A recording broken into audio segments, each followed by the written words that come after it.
The supermassive black holes at the centers of galaxies are the most massive objects in the universe. They range from about 1 million to upwards of 10 billion times the mass of the Sun. Some of these black holes also blast out gigantic, superheated jets of plasma at nearly the speed of light. The primary way that the jets discharge this powerful motion energy is by converting it into extremely high-energy gamma rays. However, UMBC physics Ph.D. candidate Adam Leah Harvey says, how exactly this radiation is created is an open question. The jet has to discharge its energy somewhere, and previous work doesn't agree where. The prime candidates are two regions made of gas and light that encircle black holes, called the broadline region and the molecular torus.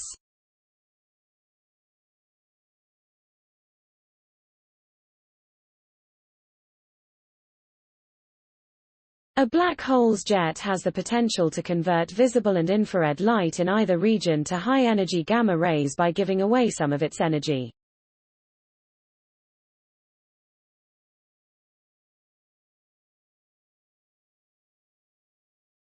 Harvey's new NASA-funded research sheds light on this controversy by offering strong evidence that the jets mostly release energy in the molecular torus, and not in the broadline region.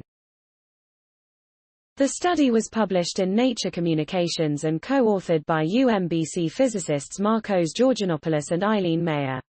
Far out the broadline region is closer to the center of a black hole, at a distance of about 0.3 light-years. The molecular torus is much farther out, more than 3 light-years.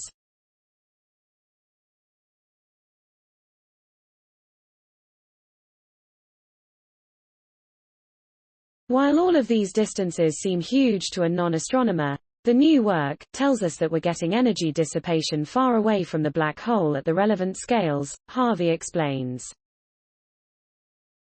The implications are extremely important for our understanding of jets launched by black holes, Harvey says. Which region primarily absorbs the jet's energy offers clues to how the jets initially form, pick up speed, and become column-shaped. For example, it indicates that the jet is not accelerated enough at smaller scales to start to dissipate energy, Harvey says. Other researchers have proposed contradictory ideas about the jet's structure and behavior. Because of the trusted methods Harvey used in their new work, however, they expect the results to be broadly accepted in the scientific community. The results basically help to constrain those possibilities, those different models, of jet formation. On solid footing to come to their conclusions, Harvey applied a standard statistical technique called bootstrapping to data from 62 observations of black hole jets. A lot of what came before this paper has been very model dependent. Other papers have made a lot of very specific assumptions, whereas our method is extremely general, Harvey explains. There isn't much to undermine the analysis. It's well-understood methods, and just using observational data. So the result should be correct. A quantity called the seed factor was central to the analysis. The seed factor indicates where the light waves that the jet converts to gamma rays come from. If the conversion happens at the molecular torus, one seed factor is expected. If it happens at the broadline region, the seed factor will be different. Georganopoulos, associate professor of physics and one of Harvey's advisors, originally developed the seed factor concept, but, applying the idea of the seed factor had to wait for someone with a lot of perseverance, and this someone was Adam Leah, Georganopoulos says. Harvey calculated the seed factors for all 62 observations. They found that the seed factors fell in a normal distribution aligned almost perfectly around the expected value for the molecular torus.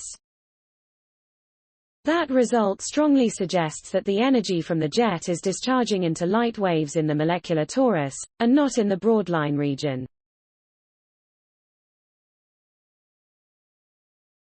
Tangents and searches. Harvey shares that the support of their mentors, Georganopoulos and Meyer, assistant professor of physics, was instrumental to the project's success.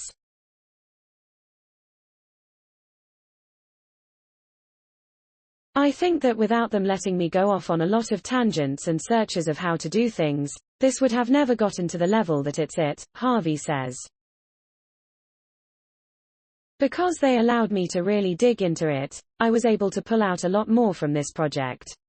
Harvey identifies as an observational astronomer, but adds, I'm really more of a data scientist and a statistician than I am a physicist. And the statistics has been the most exciting part of. I just think it's really cool that I was able to figure out methods to create such a strong study of such a weird system that is so removed from my own personal reality. Harvey says, it's going to be fun to see what people do with it.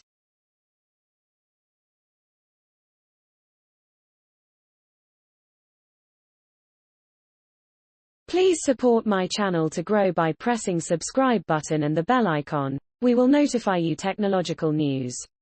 Thank you.